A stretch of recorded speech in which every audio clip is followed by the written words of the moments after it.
I've gotten a little bit of feedback on the internet about a kind of like a short scene kind of story that I wrote in a comment section of a video at one point. But I really wanted to do a dramatic reading of that story just to see what you all think. So I'm just gonna start reading off of this story. You wake up in a dream wearing a blood-red dress with a sweetheart neckline that goes down to the floor. Even though you don't remember, you somehow know where to go. You turn to your left and you enter the abandoned ballroom. There are ghosts everywhere, sadly dancing, when you see him at the piano, wearing a black suit and cape, playing a mixture of all the sad songs and lullabies you've ever heard, combining into a beautiful and alluring piece of music. You were entranced walking into the center of the ballroom, your heels clicking on the floor. A sudden clap of thunder sounds, and rain starts to fall outside. He stops playing. He stands up, turns to face you with his blood-red mask, and when he sees you, he strides over to you, his cape swishing behind him. We meet again, shall we? He holds out his hand, and you take it. As he pulls you close, one of the ghosts sits down at the piano and starts playing. You feel somewhat familiar in his arms, but it was nice to know that while he was here, you knew you wouldn't be stuck in a nightmare. You could be stuck with him, at least for a little while. When the music starts, the rest of the ghosts move to the dance floor and dance with their partners, while you dance with yours. Both of you in the middle of the ballroom with all the ghosts surrounding you, underneath the old dusty chandelier, which had its candles somehow already lit up.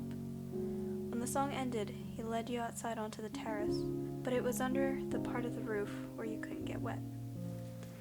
Why don't you just stay here and not wake up? We both could. I can protect you from nightmares, keep you company, and love you. You wouldn't have to be alone inside her head ever again, he says to you with a longing look in his eyes. You might not realize it, but you show me such kindness like no one else. And most of all, you gave me a chance, and that's all I ever wanted. The feeling of lust continues to grow in both of you, and I know you feel the same. Believe me, I do want all of that, and more, but this is the only way I can see you. I can't help waking up, you say, starting to cry a bit. But no matter what, I will always come back to you, and we won't have to be alone anymore, you finished. You know, I can live with that, because that means every night we can fall for each other all over again, he said with a melancholic smile playing on his lips. But then blurted out, and now, m'lady, if you don't mind, I would like to have another dance with you until we both have to wake. You giggle to yourself. It would be a pleasure.